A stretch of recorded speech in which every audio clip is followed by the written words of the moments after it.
So glad you all are here on this Revival Sunday. We had a tremendous service at the early gathering for those of you who were there. And if you weren't, I'm looking forward to worshiping again at 11. But we are finishing up this series that started back in January on serving our neighbors at Peril.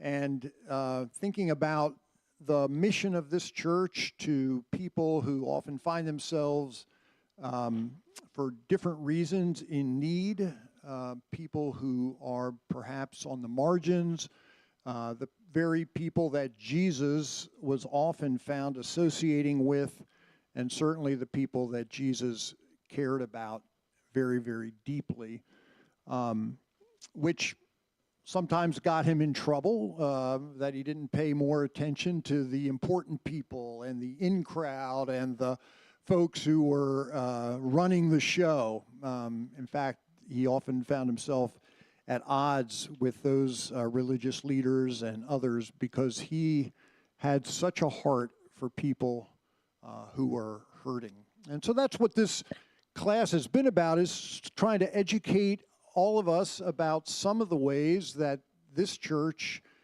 comes alongside of people who are in need of that kind of love and care and support.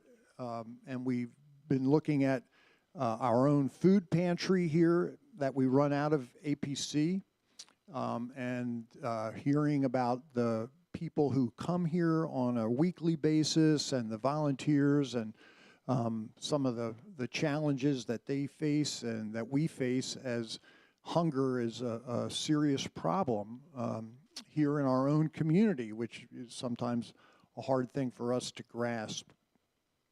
We met some folks from an organization called iRise a few weeks ago, and we were hoping to have some others here last week who came down with COVID and weren't able to join us. But Interfaith-Rise also comes alongside of people who are sometimes feel estranged or as strangers here in our own communities around New Jersey, and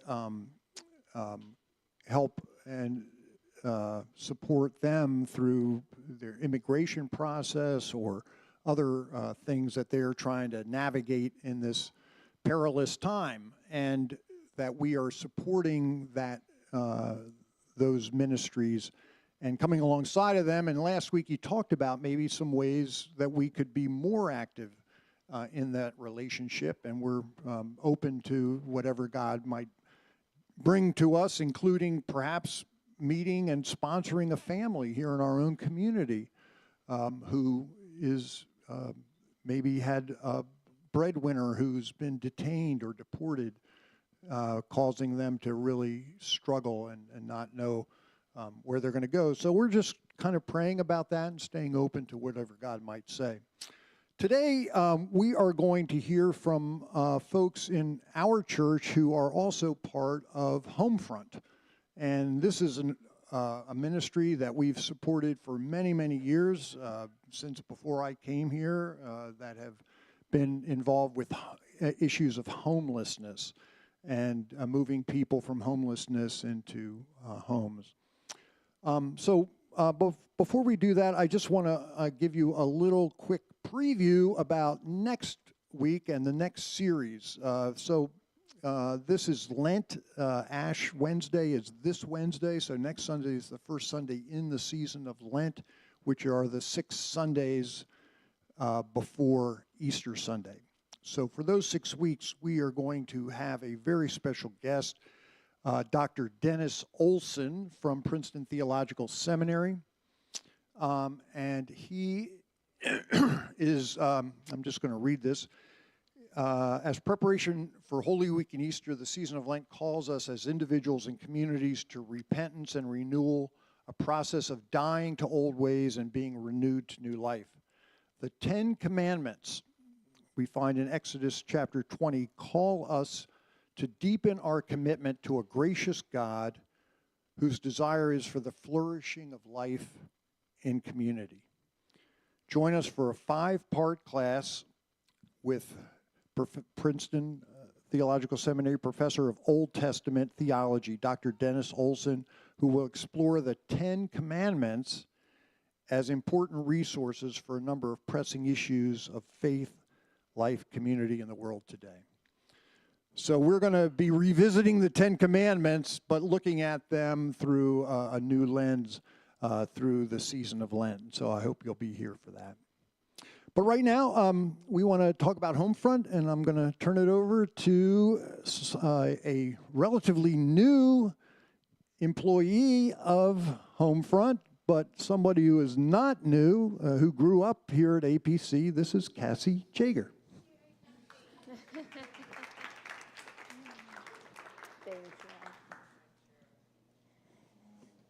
Thank you so much for having me here. Am I good? Yep. Okay. Good morning, everybody. For those who don't know me, my name is Cassie. I've grown up in this church, and I am honored to be the Director of Development at HomeFront and have been for the last year. That being said, I've been working in the nonprofit community in this area for about the last 10 years.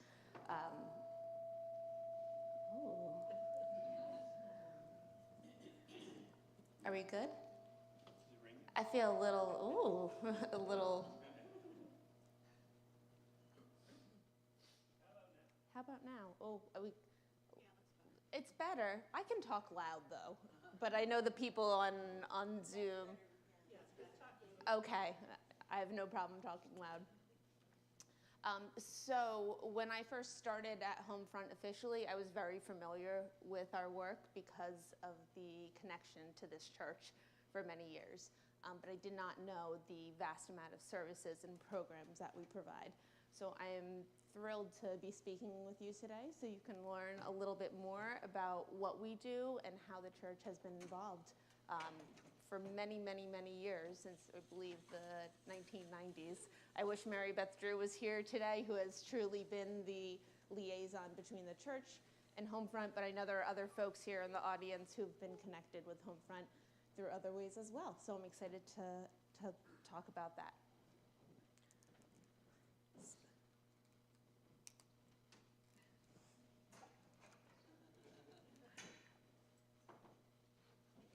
Hey, there we go. Okay. So HomeFront has the tiny goal of ending homelessness in central New Jersey. And how we started is important to know. Our founder, Connie Mercer, was with a friend who brought her to the motels in the Trenton area to show how the county and how the state was working with unhoused folks. And he simply said, Connie, fix this. So Connie began organizing folks to come bring meals into these motels and serve these folks. And it slowly snowballed into so much more. 35 years later, we have grown into a wraparound social service agency. So to give you an idea, last year, more than 30,000 folks were served by HomeFront. So that's about 1 in 10 in Mercer County. So we work very closely with other nonprofits and who are doing very similar work to us, but the scale that we are doing this work at is quite massive and quite impressive. And it requires a 130-person staff, 3 different locations that we'll talk about, and caring volunteers, all who have what we call the HomeFront heart. Hey, great. So I have some more stats on the screen. I won't read them, line for line for you, but I just want to give you an idea of, again, the scale which we are doing this work. I'll be able to share some of this with you afterwards, so you don't have to read it right now. That being said, I'm always asked, oh, give me your elevator speech of what HomeFront does. And it's a very, very long elevator ride. So we are going to take that ride together now. And we're going to switch slides.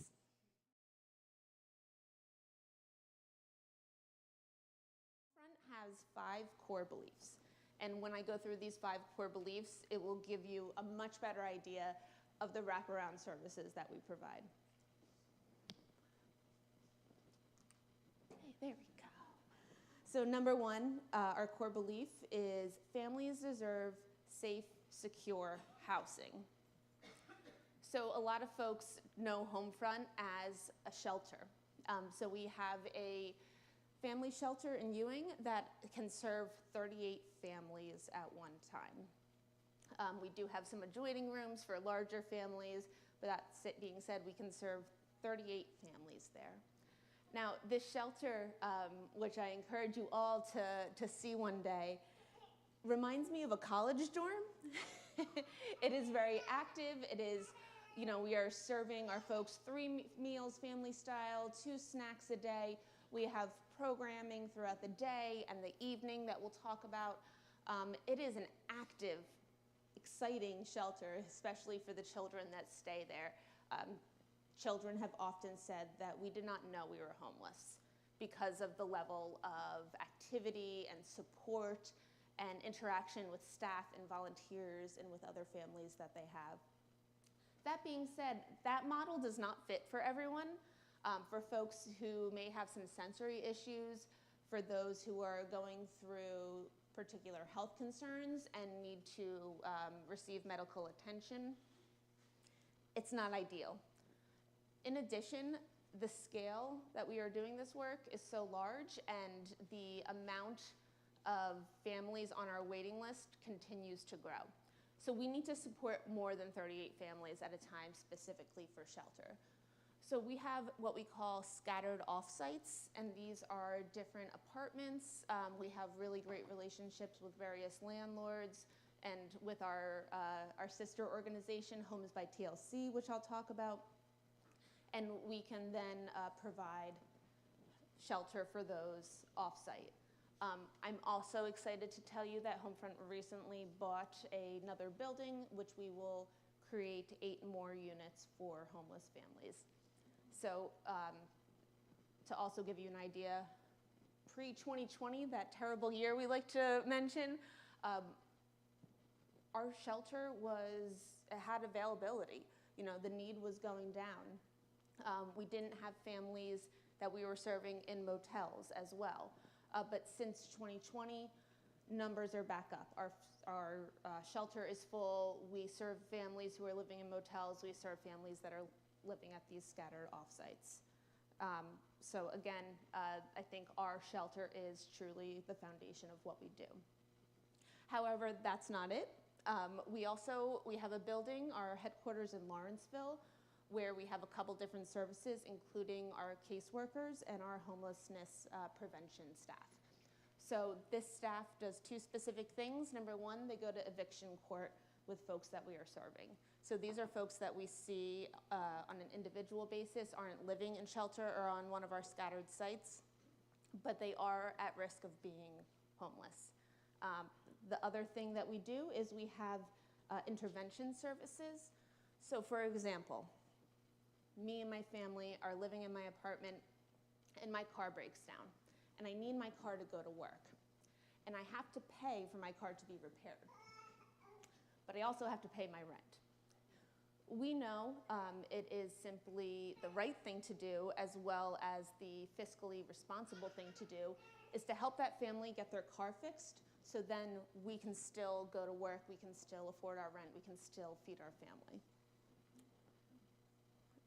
Again, we know that in addition to providing shelter, that this is a service that is very much needed. Lastly, what we see is families who are in shelter and they're with us for about 90 days. And that is what the state will reimburse us for. But if a family is not ready to leave after 90 days, we are not kicking them out. We are serving them still. And we also help them find an affordable place to live. We have a really great partnership with a nonprofit called Homes by TLC. We refer to this as our sister agency, and they build affordable rental homes for families. Due to the laws around affordable housing, we don't have a program that says you got out of shelter, now here's a home. There is a whole process I'd be happy to talk about more about how a family in New Jersey can apply for permanent affordable rental home. However, so we have this great partnership, and all the folks who are living in these permanent rental homes have all the resources of HomeFront. They have case management, they have housing support, they have everything that we'll continue to talk about. Love that. So core belief number 2, with the right tools, all families can succeed. So most of what this slide is talking about is our Higher Expectations program. You might know it as Work First New Jersey. So this is a program where we provide GED tutoring. We are also certified to proctor the GED exam. But that's not all we do. We train folks to achieve employment that allows them to support their families. So you'll often hear about armed security guard training or CDL to be a truck driver, which provides a great salary for you to, again, support your family. We also work with our clients one-on-one. The example I love to share is that we had a woman come in and she wanted to be a flight attendant, and she had never been on a plane before. And this is what she wanted to do. So our caring, knowledgeable staff was able to figure out what she needed to become certified, and now she is employed as a flight attendant. We do more than that. We work with soft skills as well. So resume and interview skills. We provide clothing for, to wear to interviews and to wear to work. This program, while it is so important, it is becoming increasingly more difficult to build up. Today, having a market rate apartment requires a salary that is far out of the range for some of the certifications and these types of employments that are commonly had by folks that, again, are either living in our shelter who have access to this program, working with our caseworkers, they have access to this program, and sometimes they are referred to us through the state. So we have a great plan this year. I'm happy to talk about it more after this, how we are going to bolster this program and help our clients achieve, again, meaningful employment. Core belief number 3, families need basic necessities to live a life with dignity. So when you walk into our Lawrenceville office, you come into a wonderful atrium, and soon you enter what was once called our food pantry and is now called our food pantry choice market. So a few years ago, our CEO was leaving work and noticed that in the back of the parking lot, there were different cans of corn and peas and things that were from our pantry. And we wondered, what is going on? And our clients told us, don't touch that. What we do is if there's food that we get in these bags and our family cannot eat this, we leave it in the back and another family knows to come and get this food. We knew we had to figure out a new solution. So we have what looks like a mini grocery store in our food pantry choice market. Clients have a cart, they work with a volunteer, and they pick the items that they need and that their families will eat. So we receive food from food banks, but we also have really great partnerships with local farms that give us dairy and meat and eggs. Our local bagel stores, every day we have a wonderful volunteer named Johnny, and he lives in Robbinsville, and he picks up all the leftover bagels from all these bagel stores, and he brings them to our Lawrenceville campus. We also work with different companies. So for example, we had some face cream that a company made too much of, and they brought it all over. Once in a while, you'll find pet products, and while that's not a core part of our service, that is something that we can receive from a company and we can give out to folks in need. Our diaper resource center is also a part of this. Now, we give out over 1 million diapers every year. Diapers are expensive. When you don't have a home that allows for storage or the ability to have a Costco membership, you can't buy diapers in bulk. There are many stats, and we could go into it separately, about the need for clean diapers and the consequences on a family mentally and physically of not having access to that. So once a year, we have a diaper drive where you will see boxes and you could bring diapers to us. We then have wonderful volunteers that we take those diapers and we wrap them very specifically in packs of 50 and label the size so we can provide them equitably to our clients. I also learned, as only a parent of animals and not children, that diapers can spoil. So again, we have wonderful volunteers there every day wrapping these diapers for us. Our free store is in Trenton. I would call this like a Goodwill. You walk into Trenton, into our free store in Trenton, and it has clothes, it has household items. Now, for this store in Trenton, you need a voucher, and our clients can come once a month, and they can get all the things that they need. We also work with other nonprofits who know, for example, Trenton Area Soup Kitchen, know that their clients could benefit from this, and we're able to give out vouchers to other partner organizations. We do have folks in this church as well who volunteer in that store. We have a wonderful store manager who keeps it so incredibly organized. Lastly, I will mention Furnish the Future. So for these families who are moving into their first apartment, they don't have a couch, a table, dishes, these necessary items to move in. So these things are donated. Many HomeFront supporters find out about us because they're coming into Lawrenceville and they're giving us their clothes and their leftover old dishes and different items that are very good quality or new, but we can then distribute to our families. I'd also like to mention period products and toiletries. Those are other items that we get in donation and that we give out to families so that they can then budget for rent and other necessities.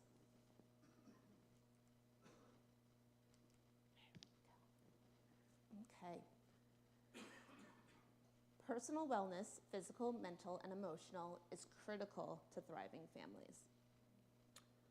So over the years, and I think HomeFront's always been like this, but it's become more of a buzzword among other nonprofits and socially minded groups, that there's a level of trauma that comes with homelessness. And we can go into all the reasons folks become homeless, but we know that it carries a level of trauma for adults and for children. So we realized this needed to be a focus of our work, and that we are not an inpatient clinical nonprofit, but that we can focus on this work and we can refer out. So I will go out of order to say that we have a wonderful director of mental health and well-being, and she can sit down and do intake with folks. She can run groups, and then she refers out to other agencies. We have wonderful partners in the community that are experts at doing clinical work. We know that we are a resource and can move folks around to the right path. We can also know that we can refer folks to places that they can consistently see once they are out of shelter. A lot of folks also who come in have not seen a doctor in a long time. So we have a wonderful partnership with Capital Health, and we have a primary doctor that comes in once a month to provide exams. We also have partnerships with women's health organizations, dental organizations, eyesight organizations that come in, provide exams, and provide services that our folks need. We also run different groups to talk about, parenting and life skills and other necessities that our families need to thrive. Space and sewing space make us a very unique program. And I admit, coming into HomeFront as a fundraiser, okay, what can I do with this? What does this do? Tell me more about this. So it goes back to the trauma of homelessness and having a service that allows folks to come in and express themselves. And that could be through painting, through jewelry making, through sewing. We have classes that go on throughout the day, but both at our Ewing Family Campus and our Lawrenceville headquarters, we have art space that is a beautiful, well-lit room, and folks can come in anytime they want to paint, to draw, to, again, express themselves and sometimes process some of what they are going through.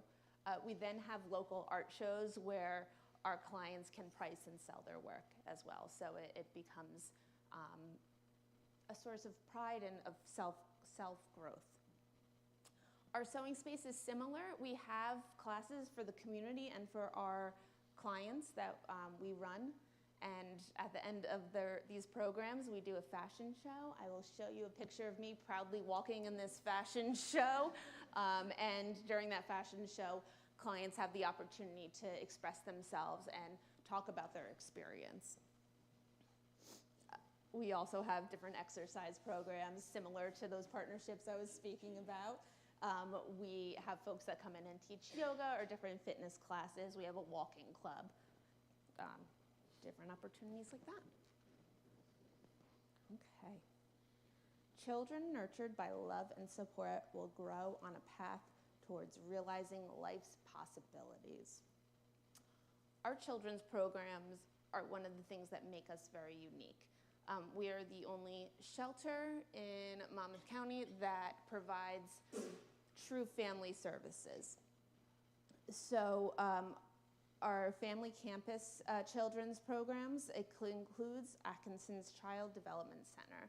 So this is a voucher-based child center from ages 0 to pre-K. For folks staying in shelter, it is a great resource where they can drop off their children and then they can go to higher expectations or different classes and programs that we are offering throughout the day.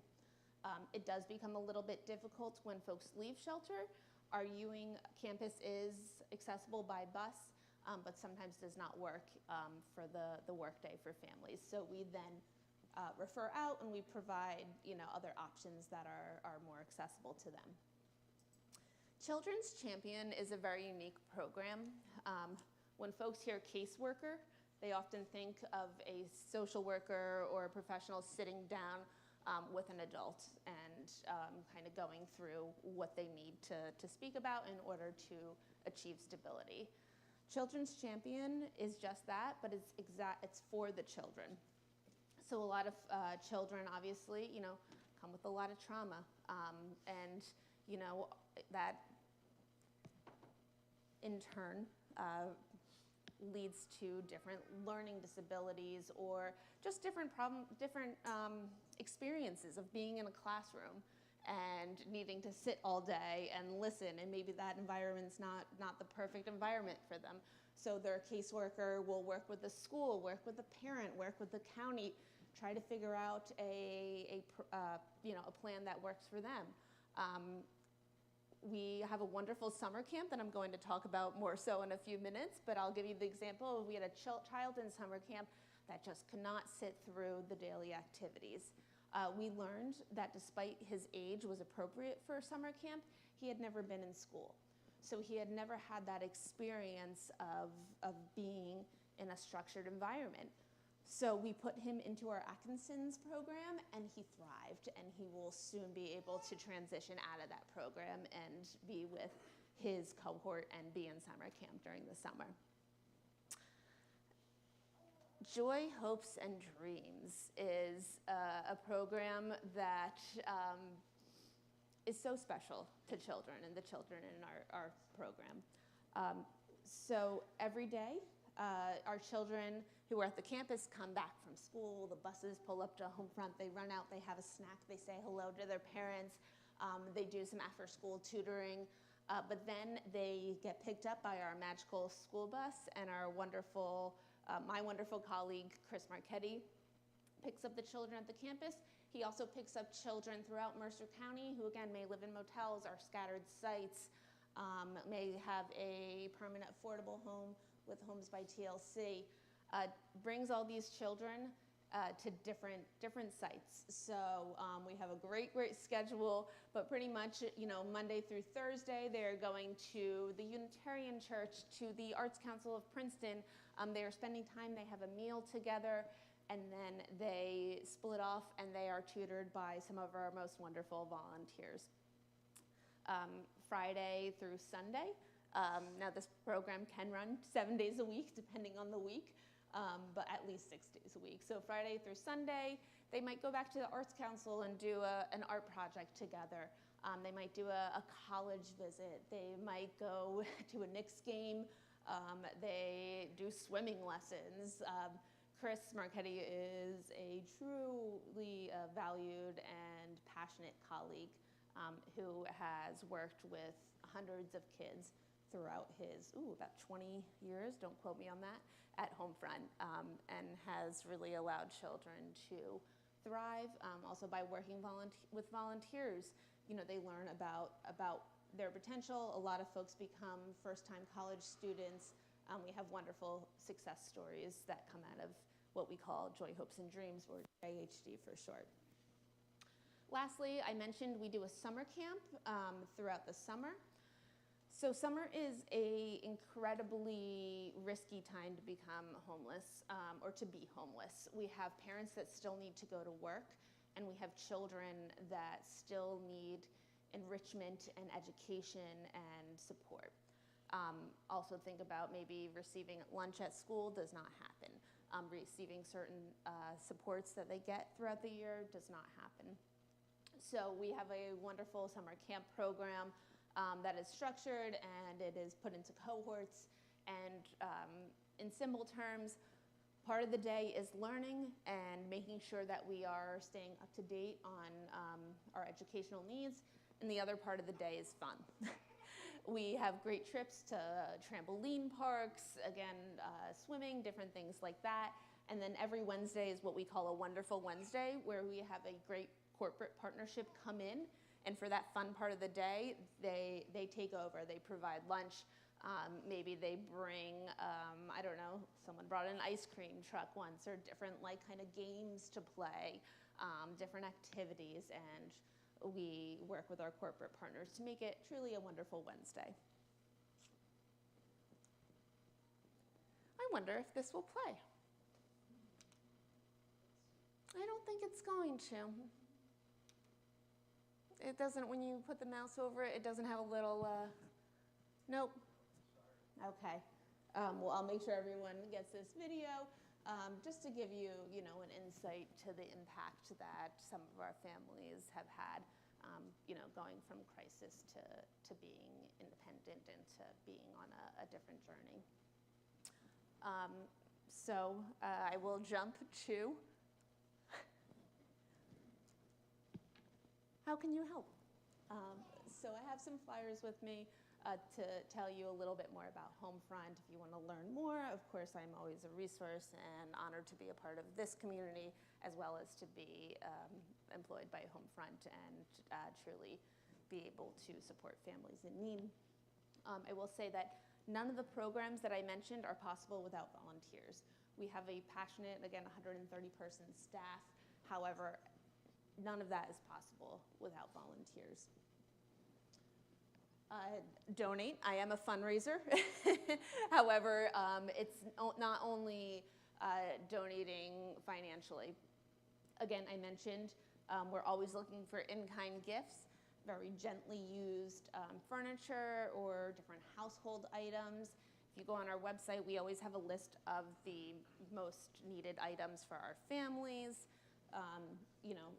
Food, shelf-stable food, toiletries, diapers, period products, etc.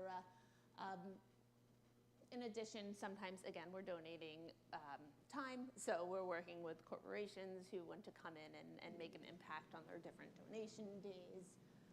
Lastly, I think some of you may be familiar with HomeFront because of our wonderful sister Mary Beth Drew.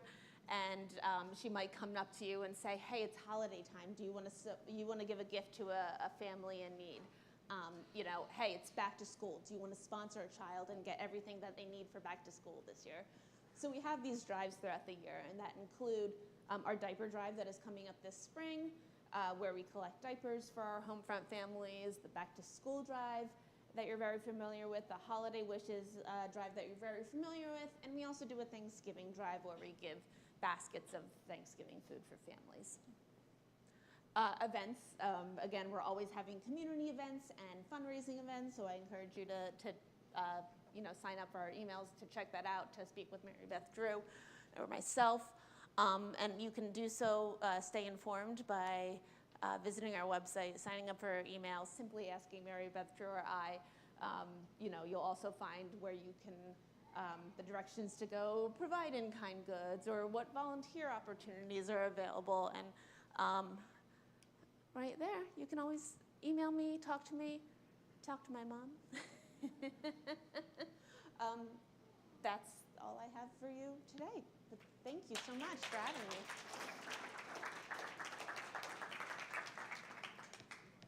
Oh, I'm not going anywhere. Yeah, Q&A for Cassie about HomeFront. A question that pops into my mind, since a lot of families have young children, are there any programs that alert parents to the harmful effect of, say, television and other technologies? Because of all the children in HomeFront, the question is, HomeFront do anything to try to alert parents about the dangers of screens and all of that, or is that? For example, children up to age 5 can learn the difference between fantasy and reality. So you put a child in front of the television, they're 2 years old, everything they see, they think is real. I understand. Our staff, my colleague Gina Lynn Root, is an amazing director of our children's programs. That includes our case managers, that includes the different programming that we have, every day. I can't say we have a specific program on media literacy, but I can say it is covered in the different parenting programs that we have, as well as, the conversations that we have with children and parents. Yes, sir. Is there a legal status that's required to participate in this program or receive certain types of aid?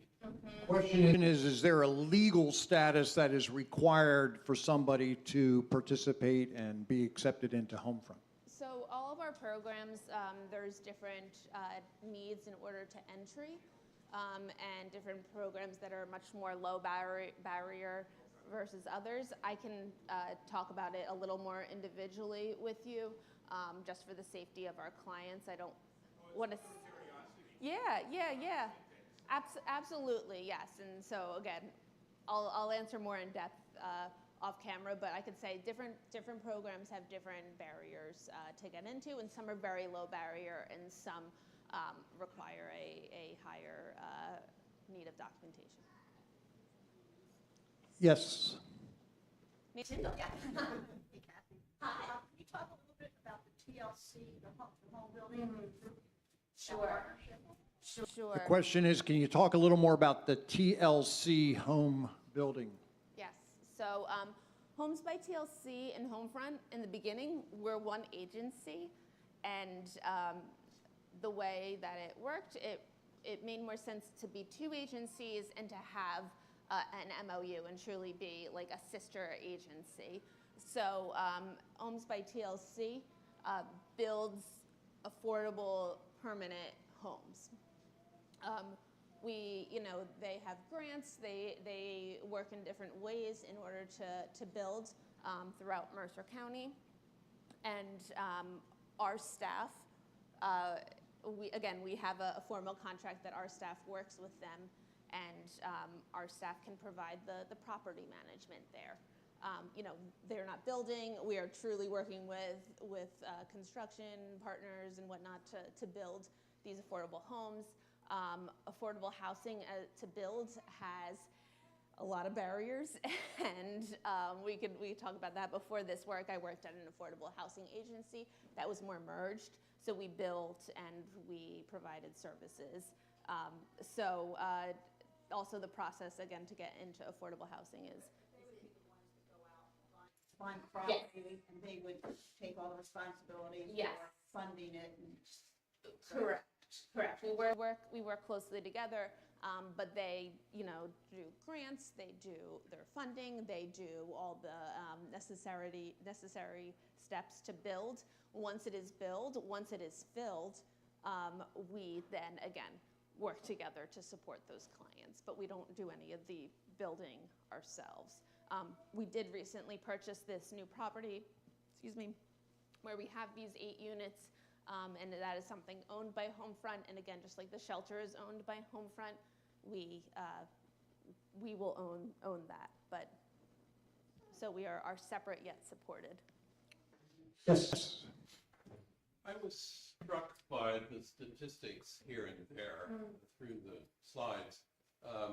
It seems the needs are increasing by around 25% over the last year across the board. But the one I wanted to ask about was right at the very beginning. Around 30,000 people have been helped this past year. And I wanted to be sure that I got the statistic right. Are you talking about 1 in 10 homeless? Or are we talking about 1 in 10 of the population of Mercer County? Correct. So 1 in 10 in the population of Mercer County have been served by HomeFront in the last year. And so that could mean I come to HomeFront for shelter. It could mean that I come to HomeFront because I need support and I need to receive some basic needs like food, diapers, etc. It could mean that I worked with our homelessness prevention staff or our caseworkers. There's different levels of how we serve folks. Thank you. You're welcome.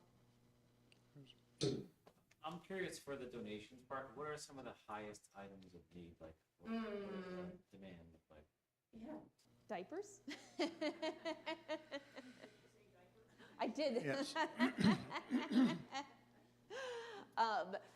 Diapers for sure, period products, blankets, socks, and again, it also can change by season. So when summer camp comes, HomeFront needs, specific in-kind gifts for summer camp. So we keep our website up to date on our most needed items. We keep our Amazon wish list up to date. And we have a really wonderful, wonderful staff that is just focused on that area. So there's information about, I'm sorry, I didn't raise my hand. So there's information about those lists of things you need. We can find it online. Yes, absolutely. And then our drop-off center is open 6 days a week, and you just simply pull up to into our Lawrenceville headquarters, keep driving back, and there's a big garage and a wonderful staff member there to help unload your car or take what you need. And thank you for your generous donation. Just a clarification, Cassie, all of your drop-off, be it clothing, be it furniture, whatever, is it all at the Lawrence facility? All the drop-off is at the Lawrenceville facility. However, you sparked a check mark in my head. A very unique way that we raise money is that we have a vintage shop in Hopewell, and it's called the Treasure Trove. So when we receive an item that is higher value, and we know that it would be more helpful for us to obtain income from that item, it goes to the Treasure Trove. This shop is fully volunteer run. We have received various items. If you enjoy shopping secondhand, it's a great place to explore. And we get about $30,000 a month from the treasure trove. Wow. Yeah, I was gonna say, I was like, I'm looking at you, Vicki McLaughlin. Breakfast has plenty. Instead of giving those period things that I own, maybe I could give them there. Yeah. I mean, yeah. I mean, I have, dresses from the 20s and the 30s. Yes, yes. It's just my personal collection. I need to do something with it. That's a perfect place. And, if you let me know, I can also alert them. I know the treasure trove recently expanded a little bit, so sometimes you can bring things directly there, but don't quote me on that. It's probably going to come through Lawrenceville, but I will. That's a thrilling idea. So, did you have a question? Just a quick question about, when I think of HomeFront, I think of women and children predominantly, but I know that men are also affected, obviously, by homelessness. And can you comment on a proportion and how they're served at all? Yeah, absolutely. Due to the reality of homelessness, about 90 to 95% of who we serve and the families we serve are headed by single women with children. We do serve men, through all the programs. At our shelter has a garden level, where we do have some of our programming, and we do have some rooms down there. So if we have men in the program, we try to keep them on. That sounds not right. We try. The housing for them is on the garden level, just because of a lot of the different realities of homelessness. Can talk about more so off camera. We mostly have, if we have a male-headed household or a two-parent with a mother and father, we keep them. We have them housed on our garden level versus our upstairs. But again, about 90 to 95% is single women with children. So we're in Monmouth County. Ocean County's not far. You all are primarily Mercer County. If somebody in our neck of the woods would know of a family that is homeless or in danger of becoming homeless, can we refer them all to HomeFront, or are there similar organizations in our counties where we would have to say, you need to go talk here? Yeah, so housing are primarily, it gets a little complicated, especially with permanent housing and how those rules are and what section of the state you're in, what county. However, anyone can walk into HomeFront and get food and clothing. I have been there on a Sunday to have an event with the community. Someone comes in. Am I a case management staff? No, but I am there, and I can walk them in the back, and I can get them the food, the clothing, the items that they need. Housing becomes a little bit more difficult because, again, some of those rules and regulations around affordable housing. I know HabCorps in Monmouth County is a organization that serves Monmouth County, Monmouth County's unhoused population. But the thing is HomeFront's a wonderful resource, so I always say you can refer to HomeFront, and then they will help you as much as they can. But if somebody is homeless, they don't have a home. I mean, what difference would it make if their old home used to be in, they don't have they're in their car, whatever. Mm-hmm. But you would say, where did you used to live, or something like that would disqualify them perhaps from HomeFront? So that's a little bit more case by case into the real case management services. So I think as a responsible community member, the best thing that you could do is refer to HomeFront, and then they could, They would still meet with them, unpack the situation, and say, this is where you need to. Exactly. Yeah, that's really, really helpful, because we do have people from time to time who show up at church or for the Good Neighbor Fund or other things here, but they don't live in Mercer County, and we're not quite sure where do we refer them. But if we said, go talk to HomeFront, you could then give them the next step. Yes, and I can also get a little bit more specific information for you to share with the Okay. congregation so we can get really clear on what that is. But I can tell you, we do not turn anyone away. Great. That's the right answer. Yeah. The county thing wasn't so much like we were kind of excluding anybody. It was just that the allotment of funds by county was regulated. So sometimes we would only be able to help in certain ways, and then we would refer to like other corresponding or similar organizations in their county. But it was based because the allotment of funds was being kind of monitored in that way. Exactly. And Yep. Same thing? Yep. Other questions?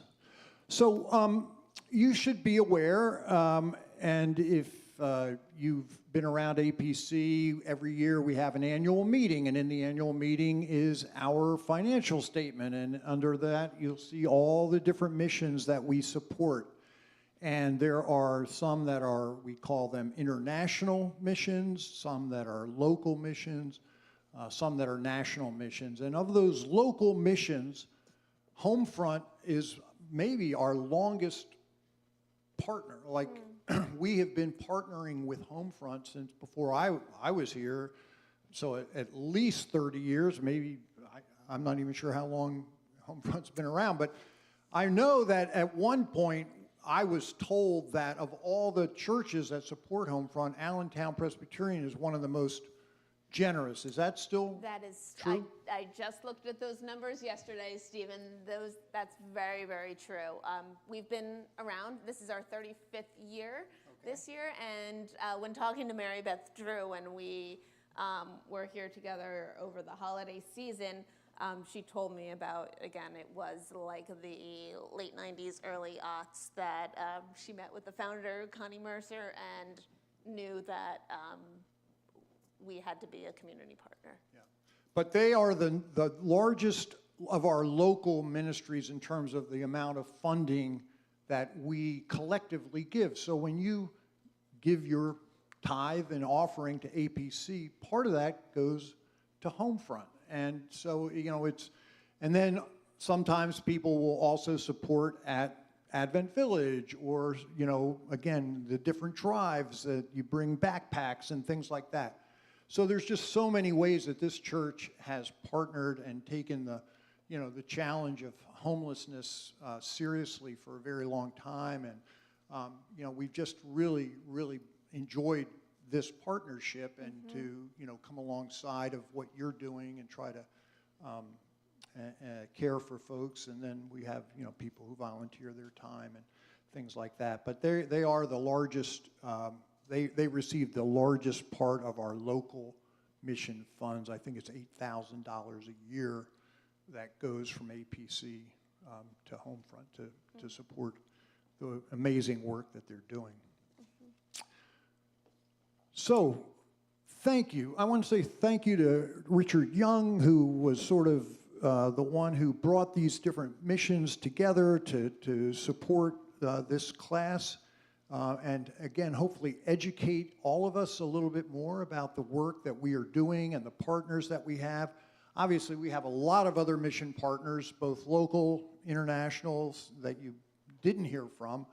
But we are living in a time where there is increased need among the poor and the people on the margins. You'd think that would be going down, but it's going up for a lot of different reasons. The number of hungry people who are coming, the people who are dealing with not having adequate shelter, et cetera, et cetera. And while there's a part of me that feels so discouraged, here we are in the wealthiest country in the world, and there are people who are just not able to make ends meet, who, you know, are just really, really suffering. I think it's a great opportunity for followers of Jesus to do what Jesus did and come alongside of them and care for them and feed them and provide them with shelter and clothe them and do all of the things that Jesus clearly said, this is what you are to do if you're going to follow me. This is where you're going to meet me. This is where you're going to discover who I am by coming in to relationship with the people who are in prison and the people who are the strangers and who feel left out or unwelcomed or unloved. And, you know, this church takes that calling so seriously, and we're so grateful for folks like Cassie and our friends at HomeFront and these other missions who are doing it on the front lines. We get to come alongside of them, right, and partner with them. Some of you are in those key places as volunteers. Hopefully this will inspire all of us to find that place of calling so we can do the work of Christ. So thank you. Thank you, Richard. Thank you, Mission Committee, whoever you are, wherever you are. Thanks for our different partners. Let me pray for Cassie, for HomeFront, and we will get ready to worship. Jesus, Lord, thank you so much for the way that you would stop along the road and pay attention to the people that others were saying to sit down, to be quiet, to not bother you. Those were the people for whom you had the greatest compassion. Those were the ones you reached out to and touched, who had conversations with. You demonstrated just such tremendous tenderness and compassion to the people who were hurting the most, and then instructed your followers to do the same. Thank you, God, for that great, beautiful way of life that's been passed down all of these centuries and have lodged themselves, those teachings, in our hearts, in our minds, here at Allentown Presbyterian Church. Thank you for those people who have found their way to serving you, some as careers, some as volunteers, all of us as simply following you, God. We pray for the work at HomeFront, that it could continue as the need gets greater and greater, that their ability to provide the resources for these dearly beloved children who live all around us, that those resources would be multiplied. Be with Cassie. She has a huge job, a lot of responsibility to help them raise those funds as the need grows and grows, and just give her strength, fortitude, courage. Thank you for her beloved mother who has raised such an amazing daughter and who has been such a vital part of this church, one of our silent saints. And we just love this family, and we just pray for them in Christ's name. Amen. Thank you, everybody.